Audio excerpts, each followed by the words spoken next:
Bienvenue sur My Marketing Podcast, votre double dose d'inspiration business. C'est Laurie et Sandy Jacobi.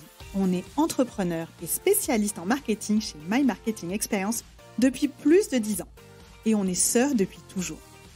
Après avoir accompagné des centaines de dirigeantes et de dirigeants, on sait que les entreprises qui réussissent le mieux sont celles qui investissent dans le marketing et pas l'inverse. Nous, ce qu'on veut, c'est rendre le marketing accessible, pragmatique et fun. Donc si vous êtes entrepreneur, dirigeant d'entreprise ou marketeur et que vous voulez progresser, être inspiré et passer à l'action, abonnez-vous, vous êtes au bon endroit. Ici, au travers d'épisodes en solo et avec des invités, vous trouverez les méthodes, les outils et les meilleures pratiques marketing pour prendre les bonnes décisions pour votre entreprise, augmenter vos performances et votre niveau de kiff. Et de temps en temps, on propose des épisodes en duo pour vous partager sans filtre notre parcours d'entrepreneur. Que vous soyez au bureau, dans les transports ou en séance de sport, ce moment est pour vous. Alors profitez-en et bonne écoute.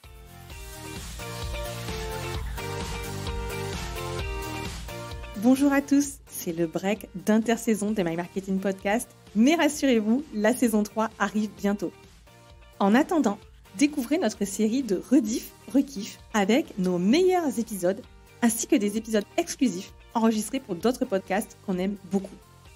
Aujourd'hui, je partage ma conversation avec Anaïs de Slow Marketing autour du marketing et de la transition environnementale. C'est un sujet qui me tient particulièrement à cœur et je ne peux que vous recommander d'écouter cet excellent podcast unique en France. Bonne écoute!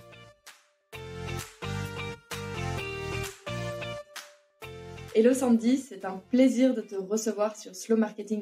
Avant de commencer, comment ça va aujourd'hui ? Écoute, ça va très bien Anaïs et je suis ravie d'être avec toi aujourd'hui. Alors aujourd'hui, nous allons parler de marketing minimaliste. Mais avant ça, est-ce que tu peux nous en dire un peu plus sur ton parcours ? Volontiers. Alors moi, donc, je suis Sandy Jacobi. Je suis la cofondatrice de My Marketing Experience et l'hôte de My Marketing Podcast, le co-hôte d'ailleurs.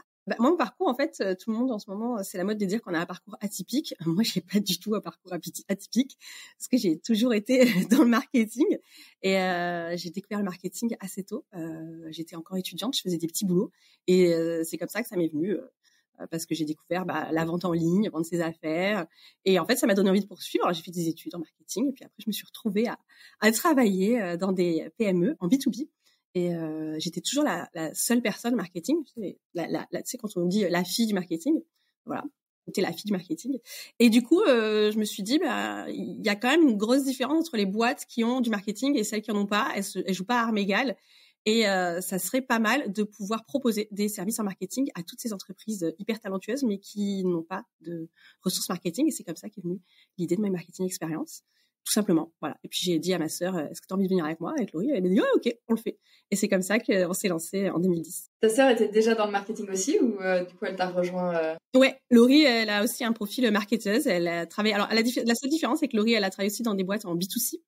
Et moi, pas du tout. Mais autrement, ouais, elle était dans le marketing et on a fait, quand on était étudiante, on testait aussi nos premières techniques marketing ensemble sur les sites d'enchères, pour tout te dire. Ok, donc une histoire de famille. Exactement. Donc pour commencer, est-ce que tu peux nous donner ta définition du marketing minimaliste ? Alors, c'est très personnel, hein, c'est ma définition du marketing minimaliste. Alors, moi, je me réfère souvent à la personne qui a rendu célèbre le concept de minimalisme. Alors, elle n'a pas inventé, mais elle a rendu célèbre, qui est Marie Kondo. Alors, je pense que tu connais, c'est cette japonaise qui a créé une méthode de désencombrement et de rangement des maisons. Donc, rien à voir avec le marketing, hein, je te l'accorde. Mais derrière, pour moi, l'idée du marketing minimaliste, c'est ça. C'est de désencombrer son marketing et finalement de désencombrer aussi son business d'une certaine manière, en sélectionnant les stratégies et les actions qui ont vraiment un impact, soit qui ont vraiment un impact en termes business, mais aussi qui vont réduire ton impact. On pense souvent à ton impact sur l'environnement, mais pas uniquement sur l'environnement. Ça peut être aussi ton environnement à toi, parce qu'on peut se polluer soi-même en tant qu'entrepreneur ou en tant que service marketing, si on est un gros service marketing, pour optimiser ses ressources. Donc pour moi, c'est vraiment ça. C'est essayer d'être sur l'essentiel et de réduire au maximum le superflu. Et je pense que tu l'as constaté, c'est très facile à dire, mais c'est pas du tout facile à faire. Bah oui, moi je le vois très bien avec plusieurs de mes clients et même moi-même je tombe dans le piège, c'est-à-dire qu'on veut être sur toutes les plateformes ou en tout cas, même si on choisit une seule plateforme, par exemple LinkedIn, on se prend vite au jeu de créer beaucoup de contenu, de suivre, de commenter, etc. Et tout ça, ça prend énormément de temps. Et en fait, si tu rajoutes LinkedIn, la newsletter, le podcast, ça fait plein de briques et ça fait rapidement beaucoup. Donc, concrètement, comment est-ce qu'on fait ça? Comment est-ce que tu fais le tri? Alors, concrètement, comment on fait le tri? Je pense qu'en fait, il faut pas essayer d'aller trop vite. Parce que on est quand même un business et on a quand même besoin d'avoir derrière une rationalité qui est économique, d'avoir de la performance. Donc, faut pas trop se précipiter. Mais il faut se poser des bonnes questions. Et se poser les bonnes questions, c'est déjà avoir une vision de se dire qu'est-ce qui a de l'impact et qu'est-ce qui en a pas. Donc, c'est cette notion de retour sur investissement. Donc, on peut dire ROI pour aller un peu plus vite. Le retour sur investissement. Donc, il y a déjà le retour sur investissement qui peut être financier. Donc, déjà, se poser la question, les actions que je mets en place, est-ce qu'elles ont vraiment un retour sur investissement à court ou moyen terme? Et je pense que je peux pas imaginer que tu n'aies pas l'exemple parmi tes clients. Tu sais, c'est cette action que tu mènes, genre ce salon professionnel à 1000 bornes de chez toi que tu fais tous les ans, mais sans te demander si vraiment il te rapporte des clients et si vraiment, si tu le fais pas, est-ce que ça va engendrer quelque chose? Parce que derrière cet événement qui est à 1000 kilomètres de chez toi, déjà, tu as un coût. Les salons professionnels sont quand même à donner. Le mètre carré, en général, est assez cher. Tu as le déplacement. Tu as toute la com à faire si tu fais bien ton boulot. Tu as les pop-up stands, enfin, l'habillage du stand, souvent en PVC. Donc, même si, et même, j'ai envie de te dire, même si on oublie tout ce qui est écologique, derrière, tu as des coûts et des ressources que tu vas mobiliser. Et finalement, moi, je peux t'assurer que la plupart du temps, quand j'analyse, il n'y a pas de temps de retour sur investissement sur les salons professionnels. Et je ne veux pas me mettre la communauté des organisateurs de salons à dos. Mais je dis pas qu'ils sont tous pareils. Mais il faut se poser la question. Donc déjà, mon ROI à court et moyen terme sur certaines actions. Et puis après, il y a des notions qui sont super intéressantes et qui ont été notamment abordées par Grégory Pouy. Je sais pas si tu écoutes son podcast Vlan. Et lui, il a parlé de tout ce qui est retour sur investissement non financier à court terme. Et par exemple, le retour sur investissement à court terme non financier, c'est est-ce que je sensibilise ou non à une cause. Donc tu peux te dire, ouais, peut-être que j'accentue mon marketing, j'ai pas de retour sur investissement financier, mais je sensibilise à une cause importante. Et je vais prendre ton exemple, par exemple, Anaïs, tu peux te dire, oui, mais moi, je fais du podcast, mes épisodes, ils polluent parce qu'ils sont sur des serveurs, tout ça, mais finalement, au travers de ce podcast, je porte un message pour avoir un impact plus large et qui compensera largement ce que je fais. Donc, tu peux te dire, OK, bon, il n'y a pas peut-être un retour sur investissement financier, ce que je te souhaite, mais en tout cas, tu peux avoir un retour sur investissement non financier de cette manière-là. Et puis après, il a donc toujours Grégory Pouy, je ne vais pas m'attribuer le mérite parce que c'est pas de moi, mais j'ai trouvé ça hyper intéressant. Il parle du ROI financier à long terme. Et ça, malheureusement, peu de gens l'oublient, c'est tout ce que tu vas engendrer comme retour positif financier à long terme. Et je pense que je vais parler d'une notion que tu connais très bien, c'est la notion de dark social. Enfin, le fait d'avoir communiqué et que tu deviennes une marque ou une personne, si tu es en personal branding, top of mind, ça te rapporte du business qui est pas vraiment mesurable. Tu sais pas d'où ça vient, comment les gens parlaient de toi, mais le business, il continue de tomber juste parce qu'on te connaît. Et ça, c'est hyper puissant. Et puis, tu as le retour sur investissement non financier à long terme et qui est ton image de marque. Vraiment, la relation d'attachement que les gens vont avoir par rapport à ta marque. Et le problème, c'est que parfois, ce qui a beaucoup de retours sur investissement financier à court terme, ça va bousiller ton retour non financier à long terme. Typiquement, pression publicitaire, tout ce qui est messages non sollicités, le spam. En fait, ça permet souvent d'avoir des retours des ventes à court terme, mais ça érode ton image à long terme. Donc ça, par exemple, le marketing minimaliste, on doit beaucoup se poser la question sur l'arbitrage entre le court terme et le long terme. Donc concrètement, quelles questions on peut se poser pour faire cet arbitrage? En fait, c'est des questions qui sont super simples. C'est des questions qui vont aller dans le sens de qu'est-ce que veulent vraiment mes clients. Donc on retourne complètement aux fondamentaux du marketing. C'est est-ce que cette action est bénéfique pour l'image de mon entreprise, par exemple? Est-ce que ça va rendre mes clients heureux et satisfaits à court terme, mais aussi à long terme? Est-ce que j'apporte de la valeur quand je fais ça? Ou quand je dis ça? Ou quand je fais cette action? Est-ce que c'est indispensable à mon entreprise pour me développer ou pour satisfaire mes clients de faire ça? Et donc, l'exemple du salon professionnel était assez caractéristique. C'était finalement, est-ce que c'est nécessaire? Non, ça me rapporte 0. Est-ce qu'en termes d'image, c'est nécessaire? Non, j'arrête. Ouais, du coup, le choix devient assez simple une fois qu'on a posé toutes ces questions-là, quoi. Simple. Disons, ça va t'aider, ça va t'aiguiller. Mais encore une fois, ce sont des tests et puis c'est pas aussi facile. Mais si tu reprends l'image de Marie Kondo, je sais pas si tu regardais, si t'as déjà vu un épisode à la télé, c'est assez drôle. C'est très théâtral. T'es pas obligé de faire ça dans ton marketing et dans ta boîte, mais tu sais, elle prend un vêtement et elle dit, ok, ce vêtement, est-ce qu'il m'apporte toujours quelque chose dans ma vie? Bah, tu peux poser ça pour toutes tes actions marketing et tes stratégies. C'est, est-ce que ça m'apporte quelque chose? Est-ce que à long terme ou à moyen terme ou à court terme, est-ce que ça m'apporte? Et après, tu peux dire, est-ce que ça me procure un sentiment? Alors, elle dit, est-ce que ça me procure de la joie? Tu peux te poser cette question. Honnêtement, c'est pas une question idiote, mais je suis pas sûre que tous les entrepreneurs et tous les chefs d'entreprise ou même les équipes marketing peuvent dire, oui, ça me rapporte de la joie, ça m'apporte pas de la joie. Mais en tout cas, dans ton business, ouais, moi, je pense que tu peux te poser une question. Typiquement, est-ce que l'offre que je propose, ça me procure, moi, de la joie de la vendre? C'est intéressant de se poser la question. Moi, je connais plein de gens, j'ai déjà eu plein de gens en accompagnement qui me disaient, non, mais cette offre, je la vends mal, mais tant mieux parce que de toute façon, je l'aime pas. What the fuck? T'as qu'à l'enlever ton offre si tu l'aimes pas. Tout simplement. Bah, c'est ça aussi être minimaliste. Ouais, du coup, tu te libères aussi d'une charge mentale par rapport à cette offre. Exactement. Donc, c'est très lié, le marketing minimaliste, à cette notion d'impact écologique, mais il y a l'écologie de soi-même, finalement, qui est aussi hyper importante. Par exemple, je sais que tu avais fait des changements importants sur My Marketing Podcast avec justement cet objectif d'être plus minimaliste. Est-ce que tu peux nous expliquer ces changements et me donner un peu tes retours à moyen, long terme? Oui. Alors, My Marketing Podcast, on l'a sorti un peu comme ça. Il n'y avait pas trop de stratégie. On avait juste envie de faire un podcast. Et on s'est posé la question quand même de se dire... on a fait plusieurs constats. Déjà, un podcast, c'est très chronophage. Hein, il faut tenir le rythme. Je pense que tu n'iras pas contre ce que je dis. Un podcast, ça prend du temps et souvent beaucoup plus que ce qu'on croit. Donc déjà, on voulait arriver à mieux gérer ça et aussi réduire l'impact sur l'environnement. Parce qu'à chaque fois que tu fais un podcast, comme on le disait, en fait, tu as ton podcast ton fichier, hein, ton enregistrement qui est hébergé sur un serveur, ça prend de la place. Et puis, il y a l'aspect toute la promotion autour. Tu vas envoyer une newsletter. Donc, tout ça, ça a un impact. Cumulé, ça a un impact. Donc, concrètement, on a réfléchi, on s'est dit, OK, on va passer plus qu'à un épisode une semaine sur 2. Donc, on a réduit par 2 la fréquence.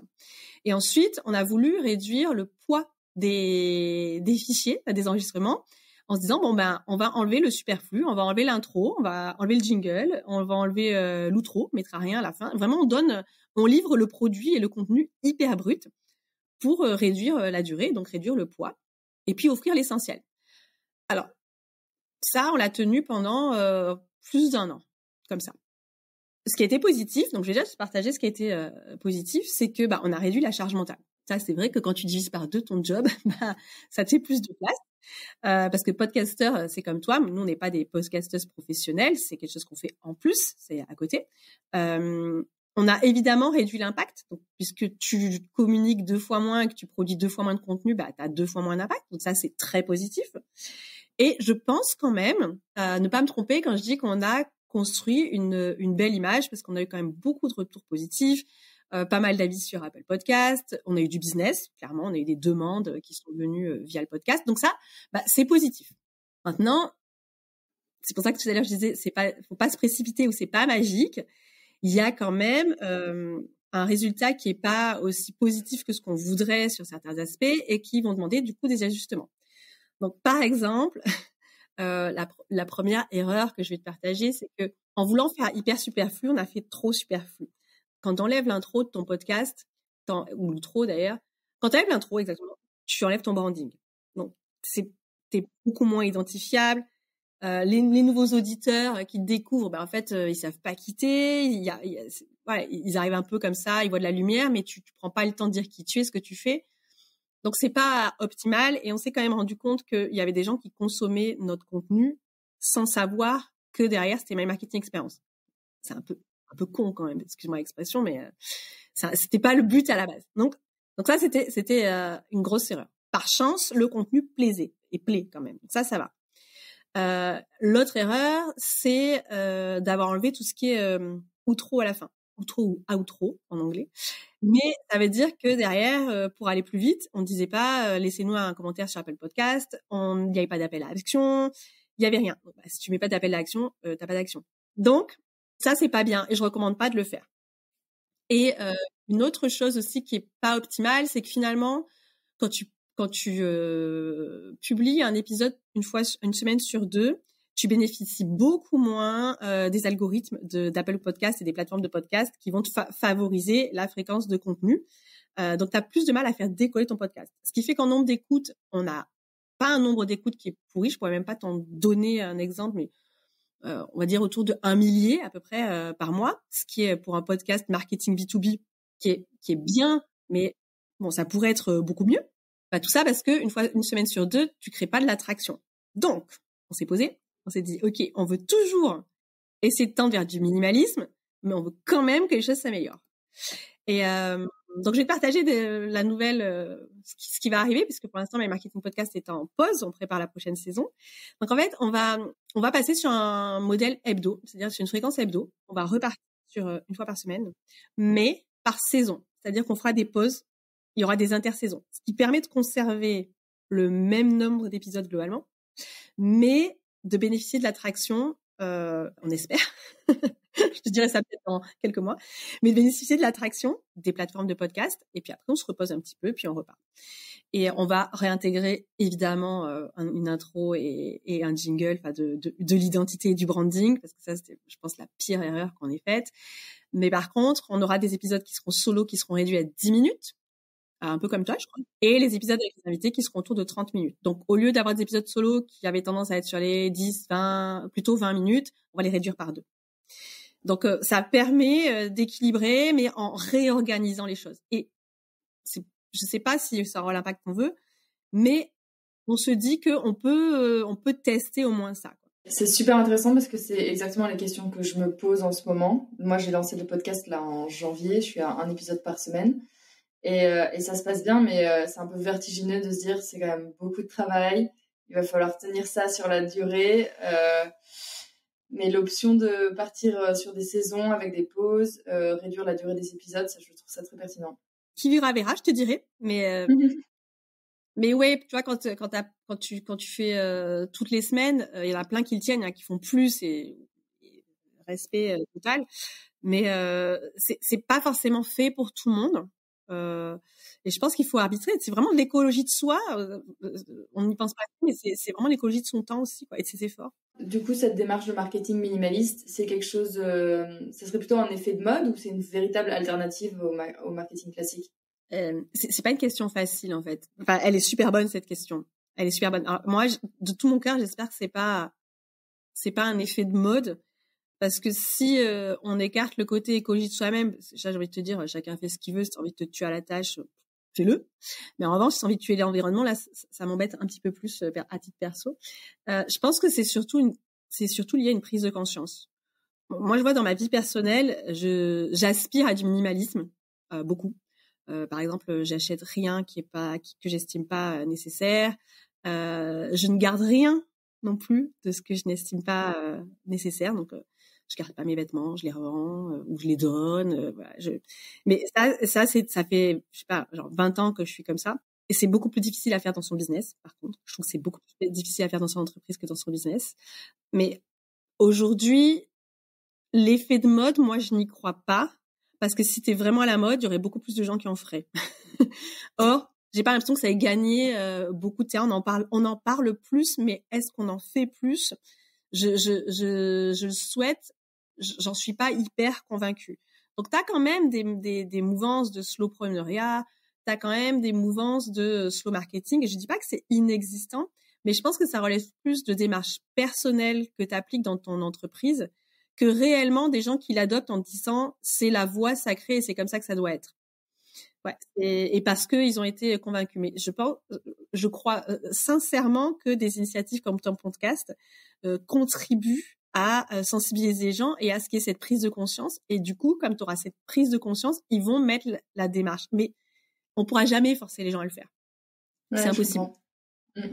Mais du coup, tu vois, moi je te rejoins sur la démarche, la prise de conscience et la démarche personnelle parce que comme toi, ça fait des années que je consomme moins. Typiquement, par exemple, les vêtements, j'ai pas acheté de vêtements neufs depuis au moins 5 ou 6 ans. Mais tu vois, ça c'est une démarche qui est personnelle et qui n'impacte que moi. Et en fait, le fait que d'autres personnes à côté achètent encore de la fast fashion tous les jours, dans mon quotidien, ça va pas vraiment avoir d'impact direct. Alors que par rapport au marketing, je trouve que c'est là la difficulté, c'est que si je décide de mettre en place un marketing minimaliste et de notamment publier moins, par exemple, j'ai quand même des concurrents qui, eux, continuent à publier du contenu tous les jours et donc à avoir plus de visibilité, et à jouer avec l'algorithme des réseaux sociaux et donc plus de notoriété, quoi. C'est très vrai, c'est une question hyper cruciale. Ce qu'on pourrait se dire, c'est que c'est vrai que quand tu choisis d'être minimaliste, tu t'imposes aussi d'être probablement de plus haut niveau que les autres à chaque fois que tu prends la parole, pour marquer plus les esprits. Et c'est pas évident, hein, clairement. Après, tu peux aussi te dire que certaines actions, j'en parlais avec une personne qu'on a interviewée sur le podcast, justement, où on a fait un épisode sur le marketing durable, pas forcément minimaliste. Et nous, chez My Marketing Experience, on est vraiment super engagés. On essaye de limiter au maximum tout. Notre mobilier, c'est du mobilier d'occasion. Nos ordinateurs, là, tu vois, je vais faire changer la batterie plutôt que je vais faire changer mon ordinateur parce que la batterie est down, donc faut quand même faire quelque chose. Mais l'ordinateur marche bien. Et en fait, tu vois, j'en parlais, je dis mais qu'est-ce qu'on peut faire de plus? Et Sébastien Huchet, donc je t'invite à découvrir, qui est vraiment top, il dirige tout ce qui est développement durable chez Decathlon France, et il me disait mais en réalité, quand tu es toi-même très engagé et que ta boîte elle est super engagée, les retombées positives de cet engagement que tu portes, tu vois, par exemple en donnant la parole, en ayant des messages marketing qui sensibilisent, tu vas avoir plus d'impact que si tu décides, par exemple, de moins publier sur LinkedIn. Tu peux très bien te dire, OK, bah, je vais continuer de publier tous les jours sur LinkedIn, c'est pas grave, mais je vais réserver un post sur 10 ou 2 posts sur 10 à faire de la sensibilisation à grande échelle.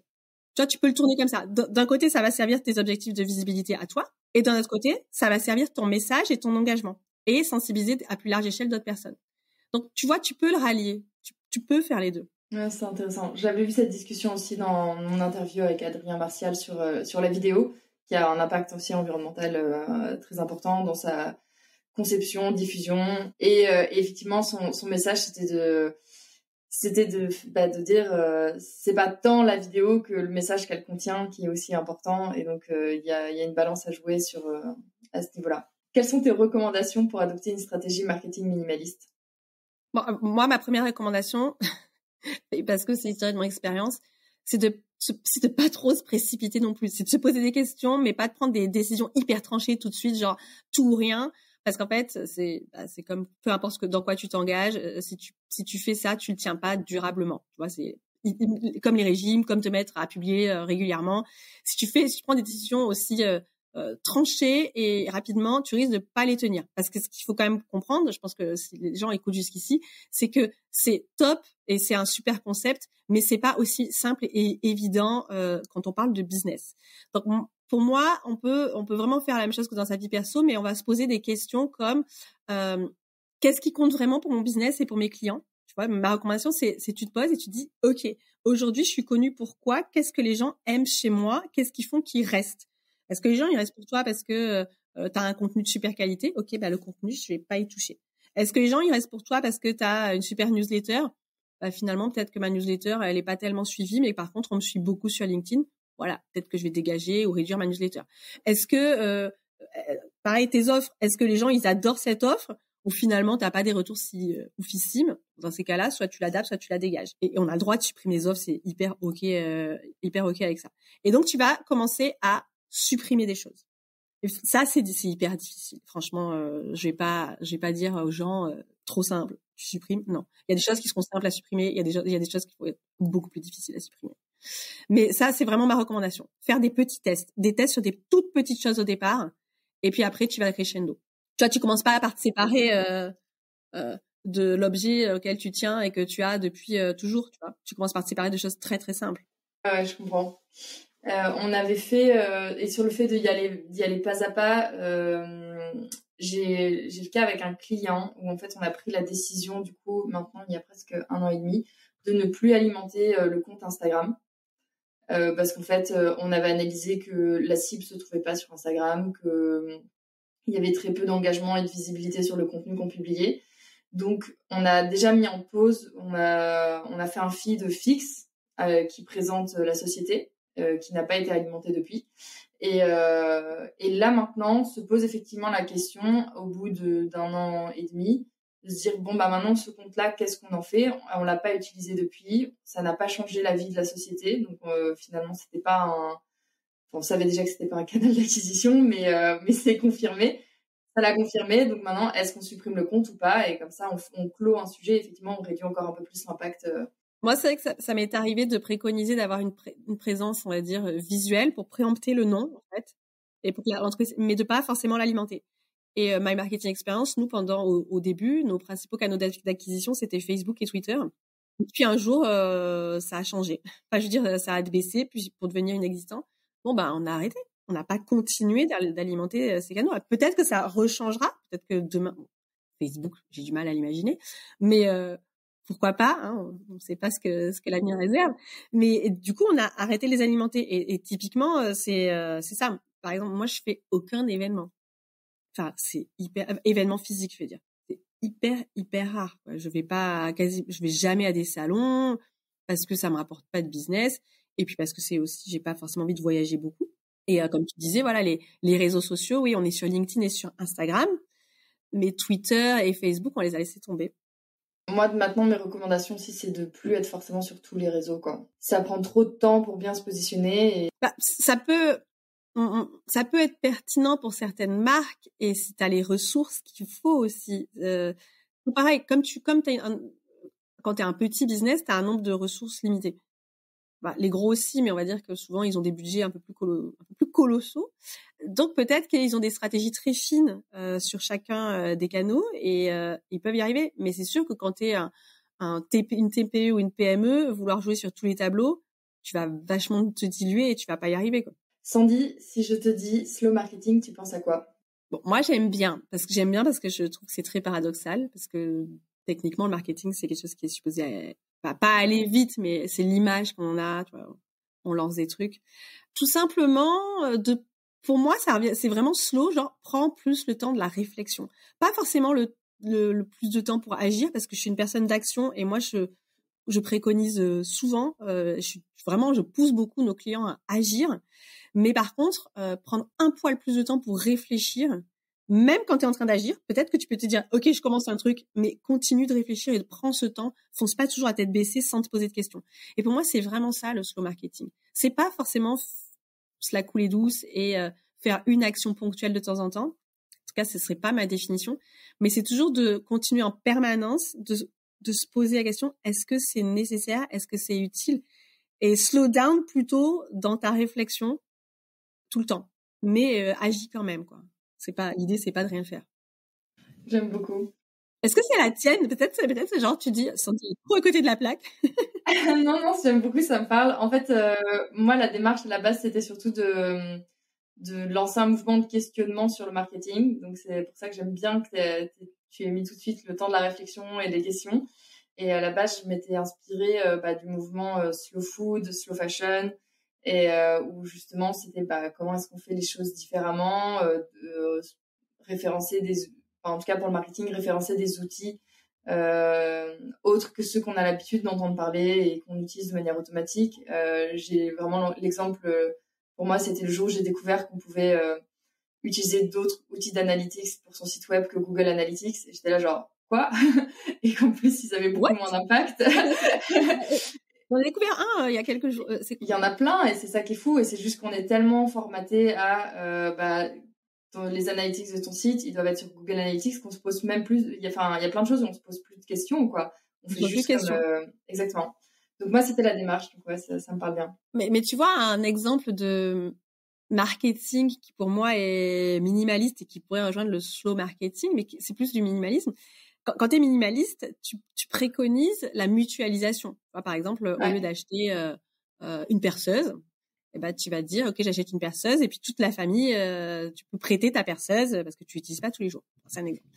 Finalement, quand tu te tournes vers tout ce qui est partenariat, quand tu fais des lives, l'autre jour, tu as fait un live. Tu as fait un live avec Fatih Sella. Tu aurais pu faire un live, toi, Anaïs, de ton côté, et Fatih aurait pu faire un live, lui, de son côté. Donc, vous auriez utilisé 2 fois plus de bandes passantes, de stockage à l'extérieur. Vous avez décidé de mutualiser vos audiences pour avoir un bénéfice commun. Techniquement, pour moi, ça rentre dans le cadre du marketing minimaliste. Tu mutualises des ressources, du temps et d'une certaine manière un investissement pas forcément financier, mais tu pourrais. Personne t'empêcherait de le faire. Dans les partenariats, il peut y avoir du partenariat financier. Typiquement, ça peut faire partie des outils d'un marketing minimaliste. Tu mutualises. Super intéressant, j'avais jamais vu la chose comme ça. Selon toi, si je devais inviter quelqu'un sur ce podcast, du coup, pour continuer cette conversation sur le marketing responsable, ça serait qui? Waouh, je dois en citer qu'une. Alors, moi, la première personne qui me viendrait à l'esprit, c'est la personne que j'ai citée pendant ce podcast, c'est Grégory Pouy de Vlan. Donc, appelle Grégory si tu as envie de venir parler de marketing responsable. Je pense qu'Anaïs t'accueille les bras ouverts. Après, moi, j'ai eu vraiment un chouette entretien avec l'autre personne que j'ai citée, qui est Sébastien Huchier, responsable développement durable France de Decathlon. Il est extrêmement engagé. C'est une personne passionnante qui est hyper calée sur tout ce qui est économie circulaire et il a une vraie compétence marketing aussi. Voilà, ça fait 2 personnes. Déjà, c'est pas mal. C'est très bien. Mais écoute, merci pour les recommandations. Quand est-ce que se relance le podcast My Marketing? Écoute, j'ai pas de date à te donner, mais on avance bien et je dirais que aller dans 1 mois et demi. Ok, top.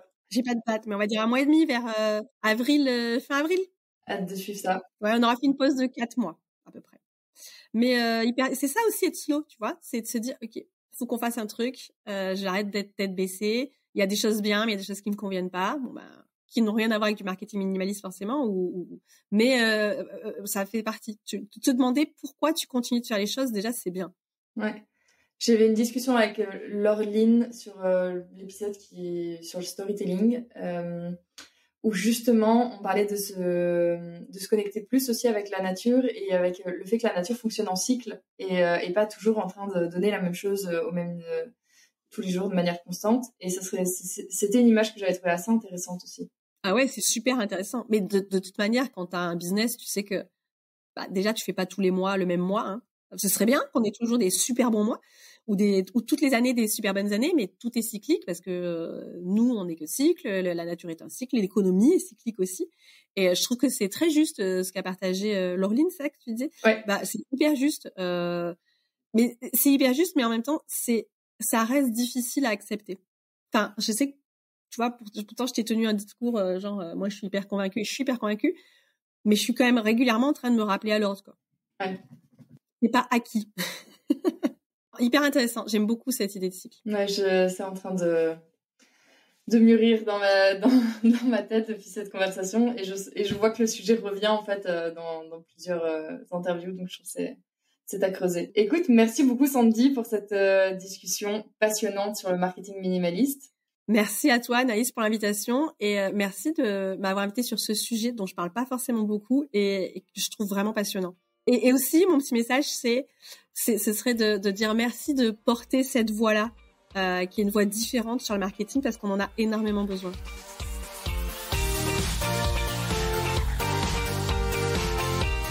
Cet épisode est maintenant terminé. S'il vous a plu, pensez à le partager sur vos réseaux sociaux en nous taguant. Si vous avez déjà laissé un avis 5 étoiles sur Apple Podcast, vous avez toute notre gratitude. Et si ce n'est pas encore le cas, j'espère que cet épisode vous a donné envie de le faire. À très bientôt!